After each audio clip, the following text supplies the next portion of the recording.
guys. Welcome to Elm Street Radio. Deandra here. And Paige. And first of all, before we get started, I would like to wish a very happy belated birthday to Robert Englund. His birthday was on June 6th, and he turned 71 years old. That is insane. The man, the myth, the legend. How is he 71 years old? It's all that fantastic humor and all those stories that he's got going on. Boy, I remember standing in line to meet Robert and was like, Robert, I think I said something about his bag or something totally random. And he was like, when I was in Italy, I found this bag. And was like, oh, God, here we go. And then he went on and he leaned back in his chair and his one hand was going and the marker was in the other. And it was just complete, total Robert Englund fashion. And you had a pretty cool interaction with Robert at Horror Round in 2015. The first time I met him, I had him sign a paper mache Nightmare House. And I thought I was just going to have him sign it. But he, very similar, leaned back and was like, I didn't understand how, when we were filming Freddy versus Jason, how they were going to get this house there. I know they built sets and stuff, but, wouldn't you know it, I showed up in Canada to film. And there it was, the same house. The builder of the house, who built the house at 1428 in California, apparently built the exact same replica. And I was like, grinning from ear to ear as he's talking the architecture of the house and the same builder. And I'm just like, okay, he literally can talk about anything and make it sound so interesting. That is incredible. That is incredible. I know. It's like, if you say hello to Robert or you're nearby Robert, just expect the floodgates to open because it's just that one little foot in the door you need and all the water comes rushing in. Now, it's great water. It's water of wisdom, but it is definitely a lot of water. And I love listening to him talk. And I love watching him on panels because everyone will talk and then you just see someone reach for the microphone and Robert's like, and another thing. And then they lower it a little bit. Oh, gosh. But yeah, happy 71 years, Robert. Here's to many, many more. And of course, he's always going to be eternal because he played Freddy Krueger. And that is the subject of our discussion today, as almost always, Freddy Krueger. But we're going to be talking about the evolution of Freddy, specifically how he went from Freddy that was scary and dark and in the shadows to a comedian that became the center of attention of the A Nightmare on Elm Street films. And it's been a subject of debate for a lot of fans, and maybe you've heard it, maybe you haven't. If you've been talking Nightmare online as thoroughly and as often as Paige and I have, you will know this discussion comes up a lot about scary Freddy or silly Freddy, and why did he become scary? Well, the basic answer that we got was actually from an interview with Mick Strawn, who was a production designer for the Nightmare films, and he was actually a part of that transition between 3 and 4, really when Freddy, he had that little bit of darkness, a little bit of humor in 3 and 4, and it was like that little mix there, and then 4 he went over into more of almost like a TV show host, Freddy version, and the reason that Mick Strawn gave for this is that it was completely intentional. They felt that if Freddy had stayed kind of in the shadows, it would have been predictable and it would have gotten boring. And they made Robert the center of attention because Robert has this amazing personality. And they thought, well, we should, base it on Freddy and we should try and add more to the story. And another angle to that is also by making Freddy more of a personality, it made him less of a powerful character and more of a vulnerable character. And they made limitations to Freddy Krueger by making him a comedian, which is extremely interesting. Now, he compares it a little bit of the transition to what happened in Halloween and Friday the 13th. And he says that, you know, we all know that it's different, that it's always been Robert who has played Freddy, except for that one time in 2010. But, or even if you want to get technical, some of the stunt doubles, but we're not really going there. Really, when we think Freddy Krueger, we think Robert Barton England. Freddy came into my life at a convenient time. He came into what we call in the business a hiatus. And he fit perfectly into that. And I don't look for any omens there, but it was a real neat fit. And it coincided and dovetailed so perfectly with this little gentle character that this wimp Robert was also portraying at the same time.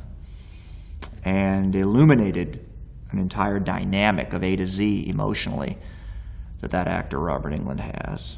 That I believe that Freddy came into my life. I didn't come into his life. I believe that Wes Craven let him out of a cage somewhere, or this spirit out of a cage somewhere, and I walked into the collided with those atoms, and we've sort of, fortunately or unfortunately, been intertwined ever since. He definitely became that center of attention, and it really became all about him. Mick Strawn says he became like a Vincent Price, Freddy did, in the horror genre. And it's certainly true. His face is everywhere. Everybody loves him. I mean, all day during his birthday, Robert's birthday, Fangoria was sharing all kinds of articles about him constantly coming out. And they said that Robert's face has been on the cover of Fangoria more than anybody. I mean, Robert really is a personality as Freddy. It's so bold. Even though there are other icons, really, Freddy very much so stands out. But, you know, he was scary. And not that he wasn't always scary, even as a comedian. They're just different levels. I'm your boyfriend now, Nancy. What do you think, Paige, when you think about the transition between Freddy in the first two films, and then 3 is kind of like that little bit in between, and then 4 to the end, and not really including New Nightmare? Freddy is a funny guy. So what do you think about that? I mean, what is your initial reaction to that? Even watching the films, I'm not sure how exactly you watch them, but what do you think about that? So for me, I think growing up as like a little kid in like the early 90s, just Freddy was so like prevalent because of like home box office and like, you know, being on HBO and renting the videos and stuff. And so everybody pretty much knew who Freddy was. But I saw the films out of order. And so for me, like I saw 3 first, and 3, while it has a little bit of comedy in it, still borders on that scary aspect element. It's not full blown like 4, 5, and 6. And so for me, like I saw them kind of all out of order. But then, you know, when I was in my teens and really started heavily watching them in order, to see the transition of Freddy from this scary pedophile child killer to this comical father figure, in a sense with me, it just didn't really like sit right. Like I know that's why he was so popular. I know that's why the films became what they were, was because they made Freddy funny and they made him pop culture-y, and he was just so immersed in the MTV culture, and that's where he exploded. That's why New Line's called The House That Freddy Built. But watching it as a fan, I prefer the scarier Freddy, because I think that I loved the elements of 1, 2, and 3 so much. And I loved how, you know, it's that survival story, and it's, you know, Freddy is just truly like evil. But then by the time you get to 6, you feel bad for him. You see his backstory, and you see that he was bullied, and you see, you know, he was abused by his stepfather. And, you know, it's almost like by that end, then you're rooting for him. You're like rooting for him to like kill these children.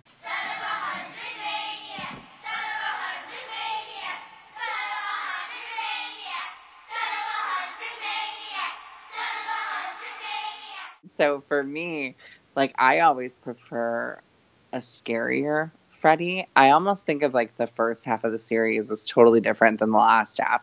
The last half, I have to be like in like a mood to watch, you know, really funny comedy stuff, and then the first half, I have to be in a mood to watch something really scary.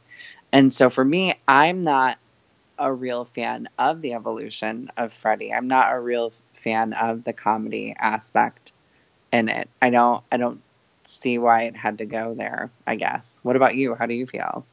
Well, the first A Nightmare on Elm Street movie I ever saw fully was Freddy's Dead, The Final Nightmare. So I really started with the comedic angle. I mean, he had that like rubbery face, all jokes, all laughter, different costumes. I mean, it was one thing after the other, but I enjoyed it. And so watching the other films, I saw the different angles and approaches to Freddy, but I guess the humor originally didn't bother me as much. And I've always kind of had a soft spot for Freddy, particularly in Nightmare 4. And I know you and I have talked about Nightmare 5 and how we're not really all about it. And it's kind of weird with Nightmare 5 because they kind of try to go back to that dark Freddy in a way. He was still funny-ish, like it's a boy, but he was, it's a very dark movie. It addresses a lot of dark themes like teen pregnancy and trying to take the kids away, and you know, Dan dies and Alice has to cope with that, and she's got to fight against this man who's trying to take her child, trying to take advantage of her child, and it's a very dark movie. Alice, we're worried that in your present condition that you don't have the ability to take care of a child. What are you talking about? My condition? We got a call from Dr. Moore. He said that Alice was hysterical and that she was having paranoid delusions. You don't understand. We know you've been through a lot. But there is more at stake here than just your feelings. You're not taking my baby. Well, the courts might not agree with you. But Freddy is still very rubbery and like a grandpa with that old look in it. So 5 and 6 really, when thinking about it, are the kind of the least favorites, even though 6 holds a special place in my heart. Same with part 4. I love him in part 4, and he has a kind of a witchy look to him, but he's still very, very funny. Now, I like 3 and 4 with the mix of the humor and the horror, and I like 4 for the MTV aspect. I love Alice. I love the action. I love the teens. Love the teens in part 4. But in part 3, I feel like he's almost the perfect mix of being sinister and enjoying what he's doing. Now, he makes a couple puns, and there's some classic Freddy in there. And by classic Freddy, I mean, you know, Freddy always has a personality. But it's not too silly. It's just enough. And he's also very terrifying. So when you combine the makeup with the lighting and the writing of Freddy, I mean, he'll laugh, but it's not a laugh as in, ha ha, I just made a pun. It's more of a ha ha, you know, I'm about to torture you, and here you are in my world. It's time to play.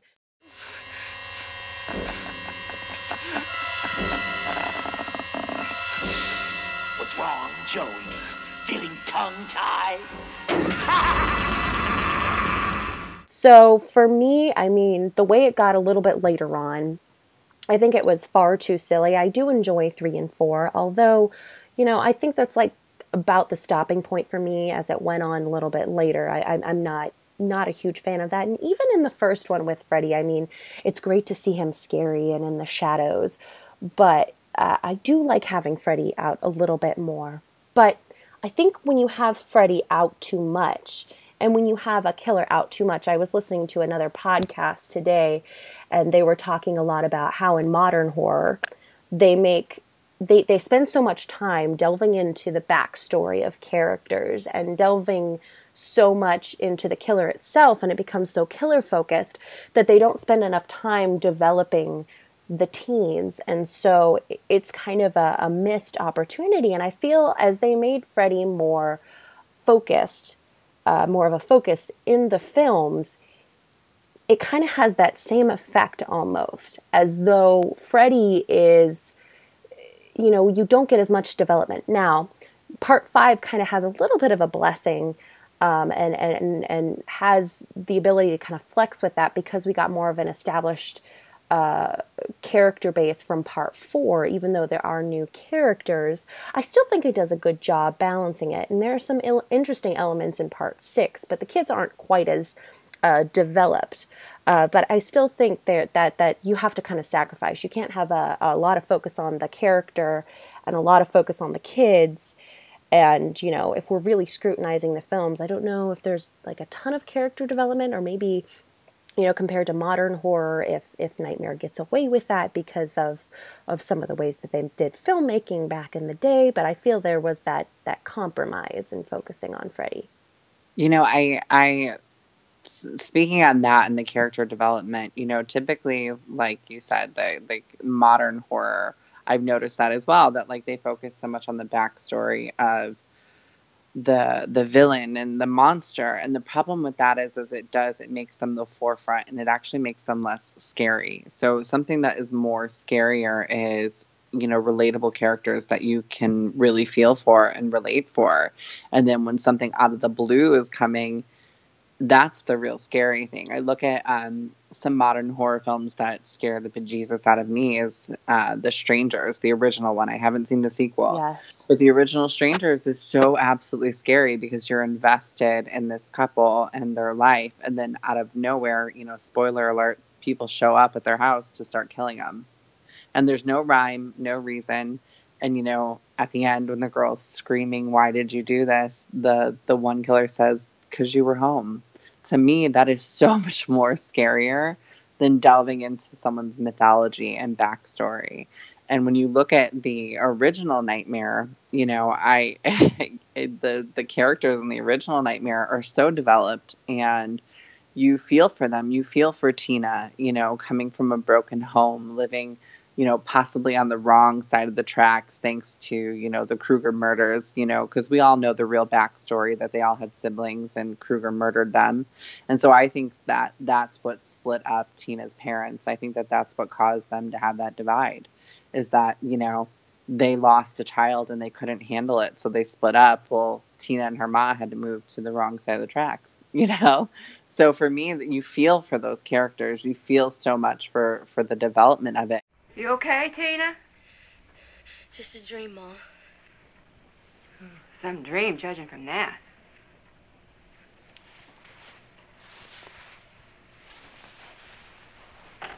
Coming back to the sack or what? Hold your horses.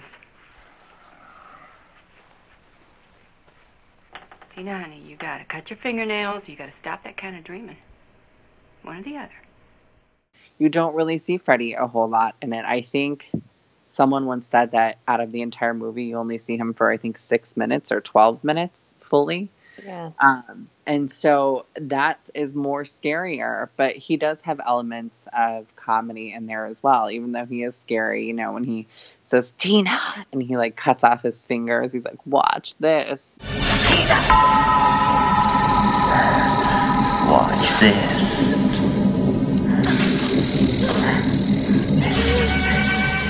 There are some little elements of comedy because in Fear you have to have comedy. And then 2 is just brilliant. 2 is probably, like I said, to me, the scariest out of all the films. And then you get to 3. And 3, you know, the characters are so developed as well in 3. And that's why I believe it's the fan favorite. And you love 3. And 3 starts to bring 3. in that's your favorite movie of all time. And that's when Freddy starts to get funny. Do you think the film would have been vastly different and you might have enjoyed it maybe more if Freddy had been scarier and not had that humor kind of come out a little bit more? So that's kind of funny because, funny, we're talking about comedy, but reading Wes's original script, I've said it before that I actually prefer the Chuck Russell and Frank Darabont script as opposed to what Wes originally had. And I think because Wes had it too dark, I guess. Maybe there's a point where the horror becomes too dark, or maybe we're just so desensitized. But I loved 3 for the way it is because, like you said earlier, it is the perfect mix. And so while, you know, the end where Freddy's in the mirrors and sorry to keep you waiting. You know, that's very, like, I would say more charismatic comedy as opposed to, like, nice hearing from you, Carlos. Like, to me, like, that's what it evolved to. So it was more of like a sharp, witty comedy, you know, like thinking about like when he says to Will, and it's one of my favorite scenes in the entire movie is where he's standing in that hallway and the light is just shining and it hits Robert's face just right. And he says, you know, but when you get up, it's back in the saddle again. And that's a smart comedic timing, but it's still scary. His voice is very bassy. The light is hitting. You see the grit in his teeth, his eyes. And so I think it just is it's a happy medium. Well, you look tired. Have a seat. No thanks. I'm fine just the way I am. For now, maybe. But when you wake up, it's back in the saddle again. 4 I love as well, just like you do. I love 4. I feel like 4 has as starting on the bridge of not having as developed characters as 5 would be. So they enforced that comedy a little bit more of Robert. And I think a lot of it probably had to do with the fact that they had a writer's strike. So they're like, what can we do that's going to continue this franchise on? Let's just really make Freddy the forefront and make him, you know, hilariously funny and do these crazy kills and, you know, still carry the story. But when they get to 5, it had already jumped the shark. It had already been so funny. It had already been to the point that you can no longer return. So 5, them trying to bring it dark, the audience is already ready going into it, seeing a funny Freddy, and they go into it and they're dealing with themes of abortion and broken homes and teen alcoholism and, you know, all this stuff that they're seeing.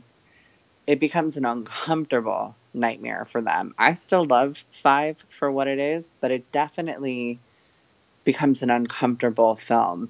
Like, okay, something just isn't really right here. It's not setting well. And then you get to 6, and 6 was a John Hughes, or not a, I can't think of his name, not John Hughes. Oh, what was his name? Because Rachel Talalay was working with him on Cry Baby, John Waters. So part 6 becomes a John Waters film. And while it's great, I like 6 as well. It's great. It just doesn't feel gelled with the vibe of the rest of Nightmare, I guess. And so for me, like I said, I like each film individually for what they are, but as a whole, I think that's why I gravitate towards like 3, because it is that happy medium. Yeah. And I feel in 5, when they tried to dip back into that, there's such a juxtaposition between Freddy being kind of this comedian and what's happening to the teens themselves. I feel that when you look at the story of the teens and when you look at Alice and when you look at what she's struggling with and her loss of Dan, it's also extremely serious. And then you've still got Freddy floating around in here making jokes, and he's just, it almost doesn't fit, because I feel like almost the waking world is scarier than the dream world, and Freddy is almost like an annoying nuisance compared to what they have going on. He was like a drunk uncle at a funeral, like making inappropriate jokes, you know, like they're having a serious moment and he pops up like, what you eating, babe? You know, like it just doesn't make sense. Right, absolutely. And the one thing I also love about part 3, and even though the MTV one is part 4, part 3, when Freddy has his humor, he's pretty much mocking everybody. You've got him basically throwing their weakness back at them and laughing in their faces at their pain. You've got him with Taryn, and he says, "What a rush," and he says, "Let's get high." And we might be like, haha, that's kind of funny, but for Taryn, that's terrifying. That is something she tried to overcome. Let's get high.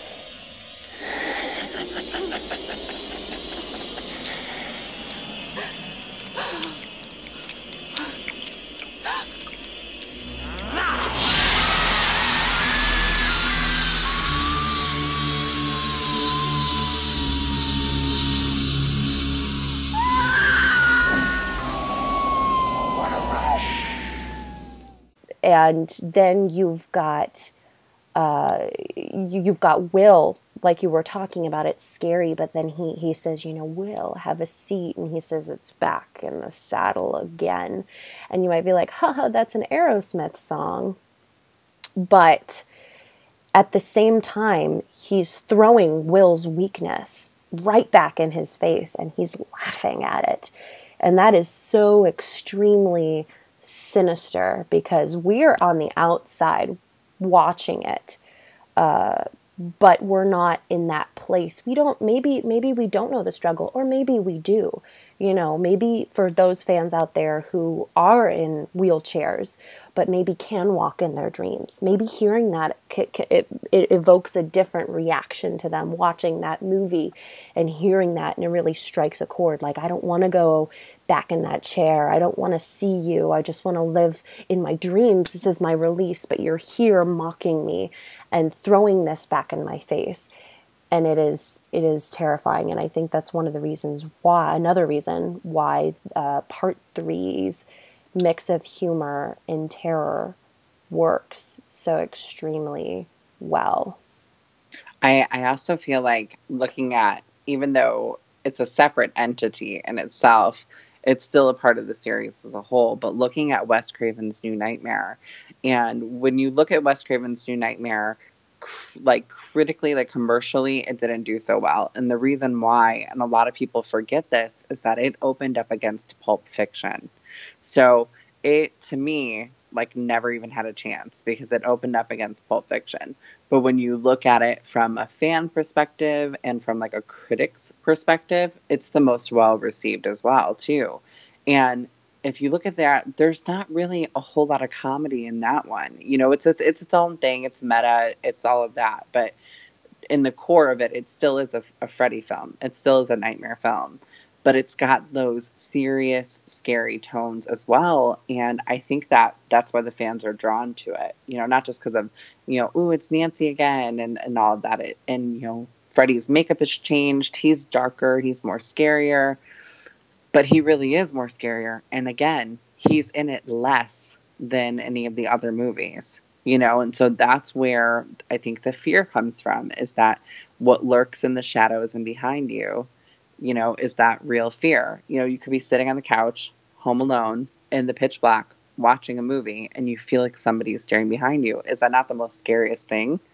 But if someone's like cracking a joke behind you, I'm going to kill you, I mean, it's not scary, So I think that that's the evolution of Freddy. I think that as a whole it works because we're all fans and we all love the series, but it would definitely be an interesting concept to see what would have happened had they not gone the funny route.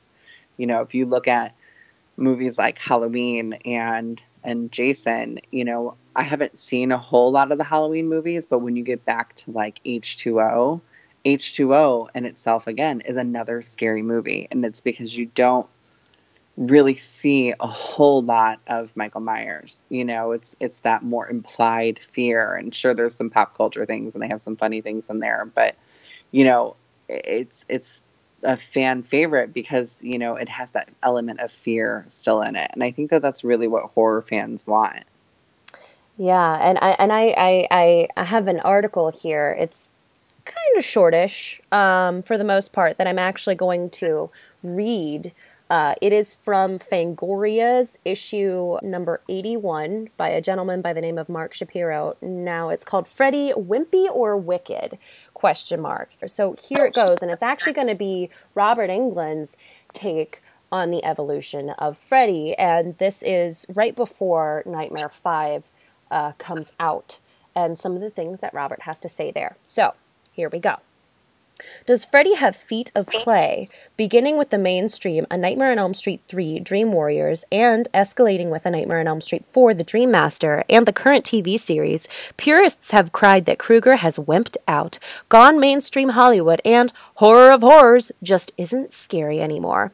Robert Englund has heard the charges and, in a recent interview, defends his alter ego and the current non-scary direction of the Nightmare opus. I think sucking the guts out of a girl like Freddy did in Nightmare 4 is pretty scary, replies Englund. The way I see Freddy now is as the logical extension of what Wes Craven created with the first film. I don't know if scary is the logical extension of what the Nightmare films should be. For myself, I believe the logical conclusion to these films is to use great special effects and art direction to exploit and emphasize the nightmare qualities, he elucidates. I agree with those who say Freddy is not scary anymore, but if we had kept making these films frightening and gory, they would have eventually achieved mainstream status in their own time. Englund admits that during Nightmare 3's early production, a conscious decision was made that Freddy should become less scary and more the wisecracking anti-hero. Quote, around that time it was found that the brothers and sisters of the kids who initially discovered the films were beginning to get curious, but were ultimately turned off by what they perceived as the extreme horror and gore, he reports.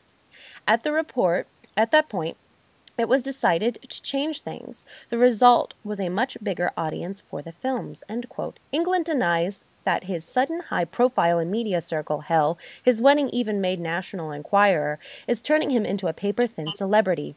In line with this defense, he does a long bit for the terror that seems to have all but vanished from his character's world. Quote, the humor and cruelty were totally out of balance in Nightmare 4, he admits. There were some horrifying elements. I messed with Tuesday Night a lot more, and there were some elements of bondage in the film, but those things got cut out. The scene where I killed Kincaid was pretty scary, end quote. The actor currently readying to appear in Cannon's Phantom of the Opera remake declares once again that he does not think Freddy has gone Hollywood. With Nightmare 5, he hopes to show people what they feel they're missing. Quote, I'd like to see Freddy have more moments of violence and cruelty, Englund grins. It would be good for the films, and it would prove to horror fans that Freddy Krueger hasn't sold out. End quote. So, there you go. That was Robert Englund's reaction before Nightmare 5. As much as I love the man, I feel like he very much contradicted himself in the article.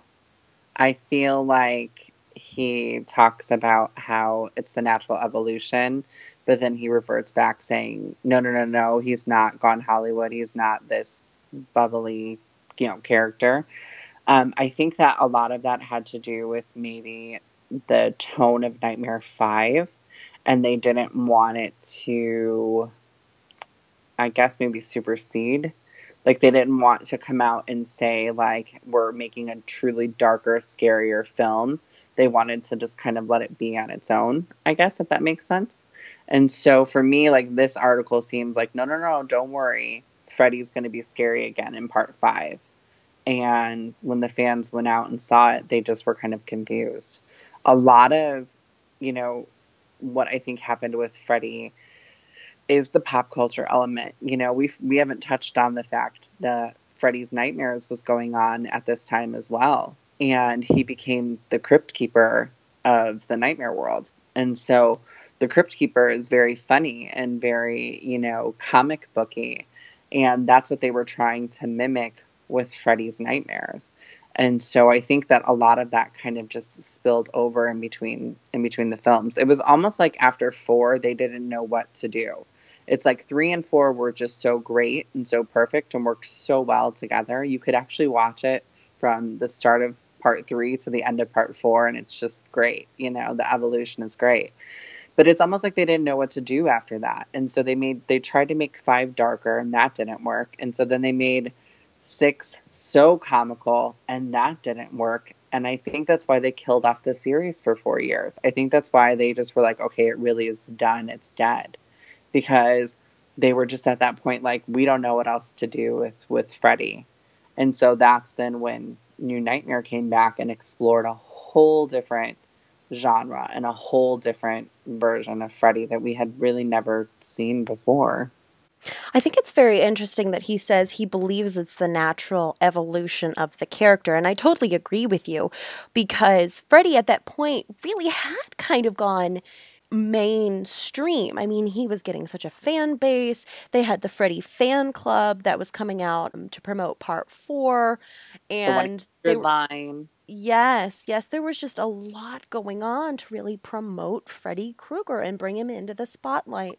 And maybe he was trying to downplay that, but at least he agrees that Freddy's not scary anymore. But when you think about Wes Craven and what Wes Craven wrote Freddy to be, fear, and putting him into the darkness and barely seeing him, because we know that we are typically, as humans, afraid of what we don't know.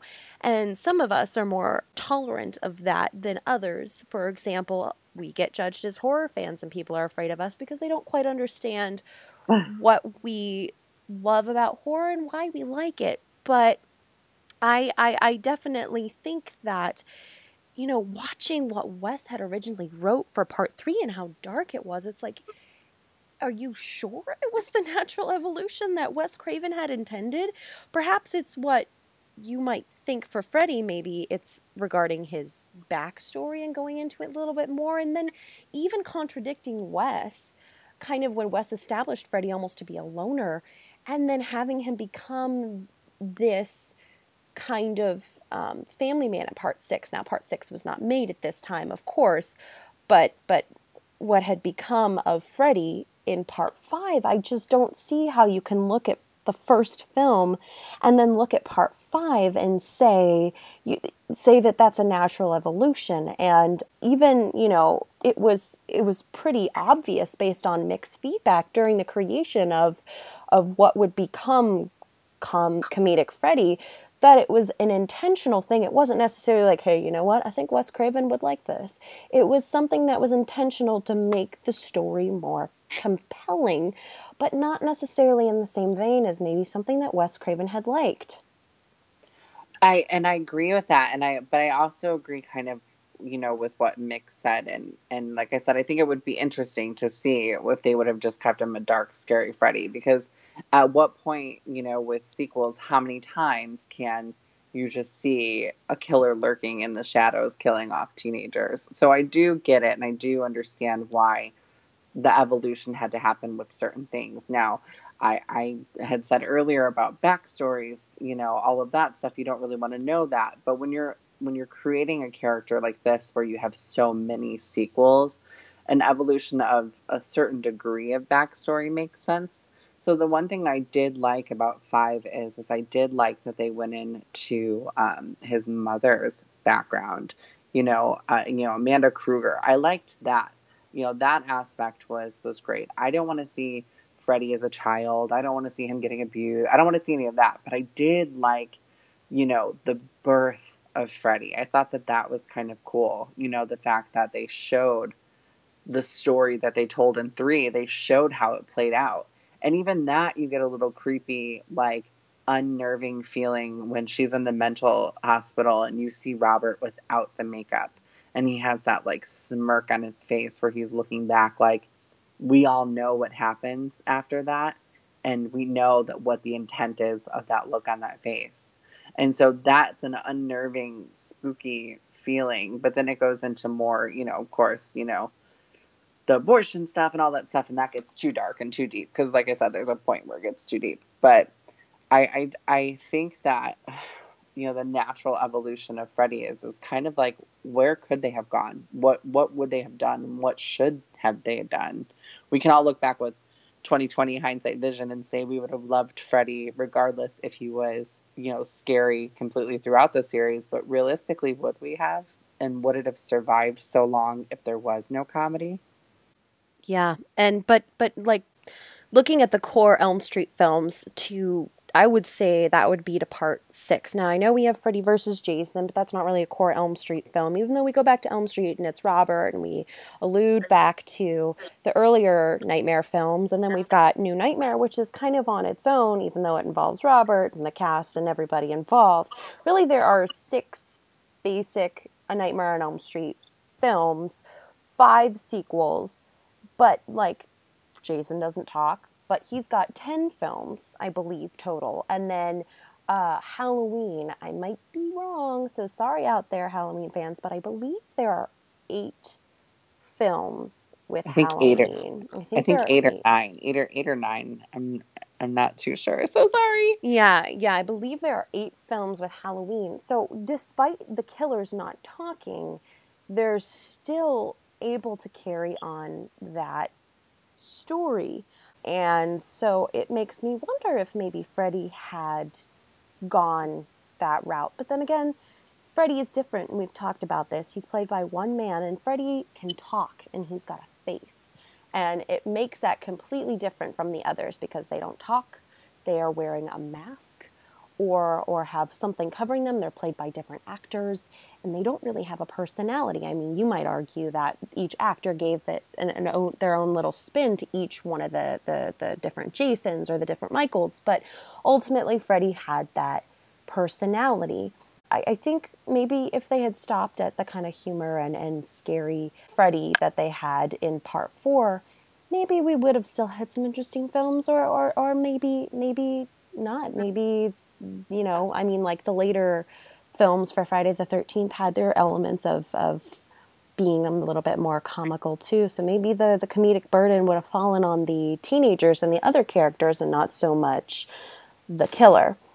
In a way, I'm kind of glad that it ended up the way that it did, because the films are still very enjoyable. Freddy is still very much an icon, and I think those films make him special in his own way. Exactly. So that, I think, about wraps up what my thoughts are on the evolution of Freddy. And Paige, do you have any final thoughts? I have to say that I like each film separately for its own reasons. I never say that, oh, I hate this film or I don't like this film. I really love each film, and I love each film for a different reason each time, whether it be a sentimental value of watching a certain one so many times, or you know, watching another one, you know, oh, because I really love that character, oh, I love that arc, or I love that background. So I really love the films as they are. And though I prefer a scarier Freddy, and I prefer, you know, the true menacing Freddy, I still love the funny ones just as much. Yesterday, long story short, I was just in such a mood to watch comedy. And I told my boyfriend, we were cooking dinner, and I said, you know what, I'm in the mood to watch Freddy's Dead. And he started laughing. And he's like, why of all films that film? And I said, I don't know, I just want to watch a really good, funny movie, but I'm still in the mood to watch Nightmare. And so I think each entity has its own values and has its own greatness about it. And I would really be interested to hear like what the listeners have to say. Like I'd be interested to hear this conversation or see this conversation on our social media. And so I kind of can't wait for this episode to come out, because even though it's been talked about, you know, several times, the comedic thing, I feel like sometimes when you are talking with a friend about the subject, you can bring out things that people might not have ever heard. So I'm interested in hearing what people think about the films. Me too. And even, you know, breaking it down film by film, it just works the way it ended up going, because, you know, there were some dark themes in Nightmare 2 too, but they worked because Freddy was dark in the first film, and Freddy was still dark, really dark, in the second film. Maybe things would have been even more different had that been part 5 rather than part 2. So, anywho, you heard Paige. Let us know what you think about the evolution of Freddy Krueger. And thank you guys, as always, for listening. And until next time, remember, whatever you do, don't fall asleep. I'll see you in hell. Tell him Freddy sent you.